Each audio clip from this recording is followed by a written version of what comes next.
your whole attention is in this moment. The present moment is the only moment. You can get your partner to do this with you. You can master it yourself and then do it together. It's like you've won the lottery over and over again every day for the rest of your life.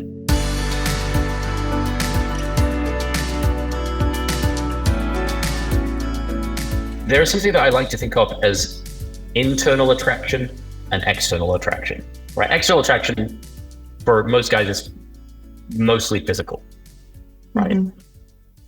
But it can start a relationship, but it's not gonna make a relationship work.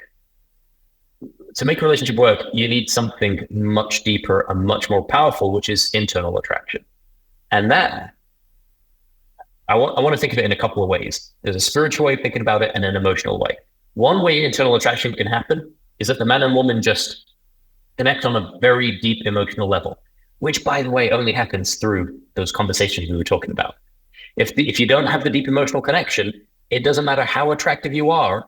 Even the most attractive woman, like the supermodel one, who, like the Jessica, I don't know, whoever the hot people are these days, right? Back in my day, it was Jessica Alba. Maybe it still is. Also, women don't age in Hollywood anymore. I don't know what is happening. Their faces become more plasticky, but somehow they don't age. But anyway, right.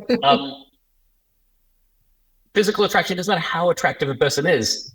There's always going to be a more attractive woman, and even if the other woman isn't as attractive, just being different has an intrinsically attractive quality, right? So that's only going to get you so far. Internal attraction comes through emotional connection. Like, something I've noticed is that if a man and a woman go through something big emotionally together, like the loss of a family member or something else that's just really deep and emotional, if a woman sticks by the man through that, it's very likely internal attraction is turned on, and that's it. It's just they're done. They're together. Right? I can think of examples of this in my own life and people I know and love. It's like, I don't know how much of my own private life I want to give away here, but basically, when something deep happens emotionally and you're there for each other, that's like a bond that is going to last. It's much more likely to last than the superficial external attraction. That's one big thing I wanted to share. And the other thing is, most women know that men in our society today, and even traditionally, but traditionally they had other ways of dealing with it, but men generally aren't taught what feelings are, that they're important, what you're meant to do with them.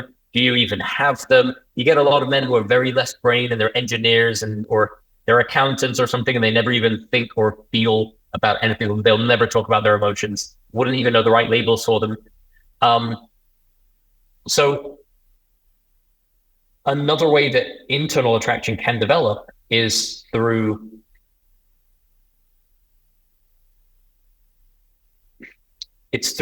the process of connecting with a man emotionally and almost helping him increase his emotional intelligence, right? So one way that I have told many clients to do this, and I do it myself, and I think you know it as well. In fact, yeah. So Christian, our mutual friend Christian Michelson, used to call it the peace process. Mm-hmm.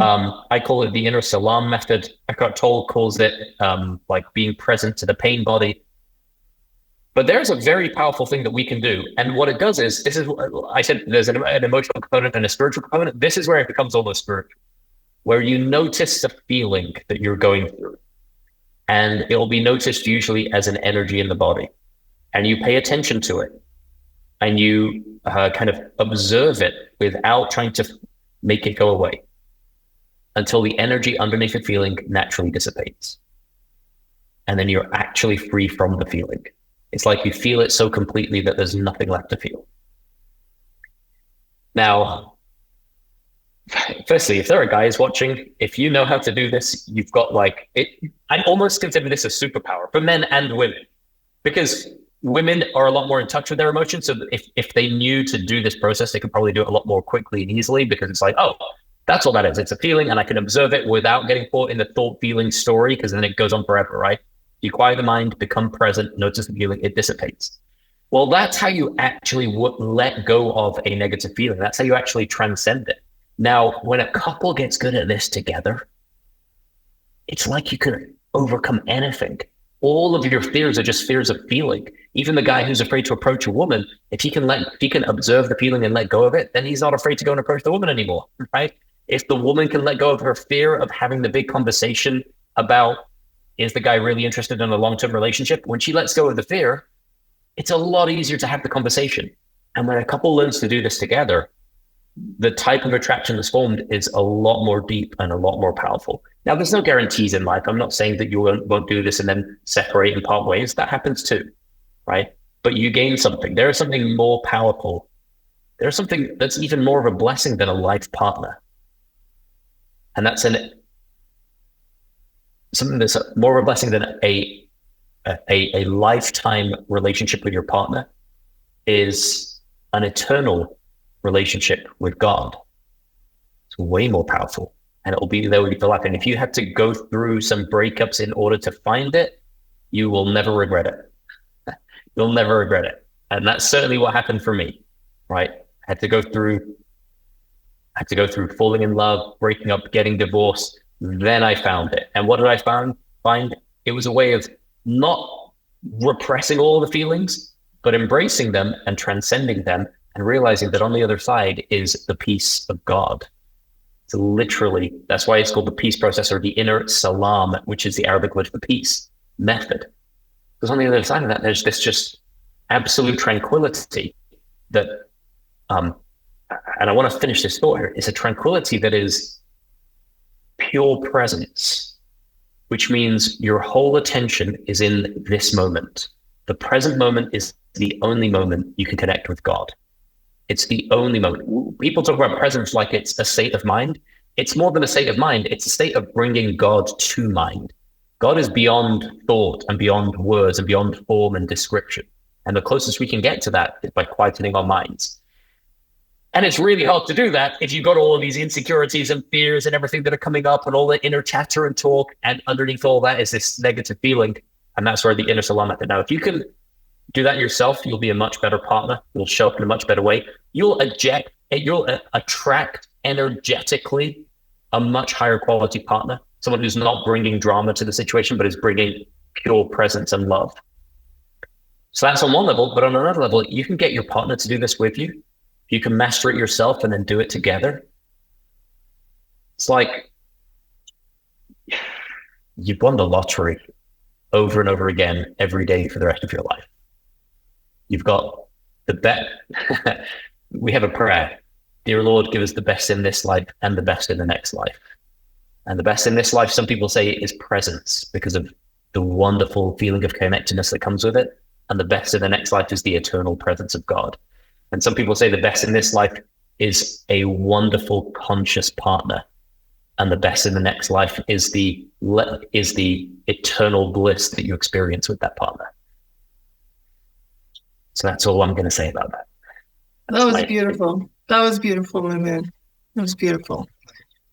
And I think that it's incredibly powerful. The things that you're talking about here, I think it's an incredibly powerful process. I also believe that, yes, going through and being supportive of each other during difficult and challenging times can bring people together, or it can tear them apart. Sure. But in part, we can, in some ways, be in choice about at least how we are approaching the challenges that inevitably come, whether you're single and alone or with a partner, part of a family, challenges are going to come. I know in my marriage with my husband, Benjamin, some of the things that we've gone through that have been unspeakably difficult have brought us together. But that's in part because we both were conscious about the decisions we were making during that time and chose to pull together rather than pull apart during those times. And I also think that a man, you talked about men and how a lot of men have difficulty feeling, expressing, acknowledging their emotions, or even being able to name them. If you as a woman can be a safe place for a man to express his emotions, I'm talking about his fears, his hopes, his dreams, his sorrows, his insecurities. If you can be that safe place you can become irreplaceable to him. That can be so incredibly powerful and such a gift for a man.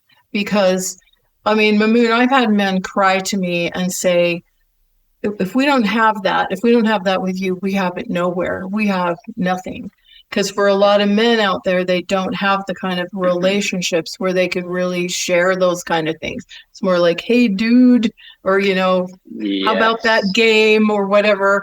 It's very surfacey stuff in a lot of ways. And that can be fun, you know, the male bonding in that way. From what I understand, that can be fun. But we as women, we oftentimes will have friends or confidants or others that we can just really be raw and real with. A lot of men do not have that. Yeah. And if they don't have that with the woman that they're with, it can leave a huge, huge gaping hole in their emotional lives.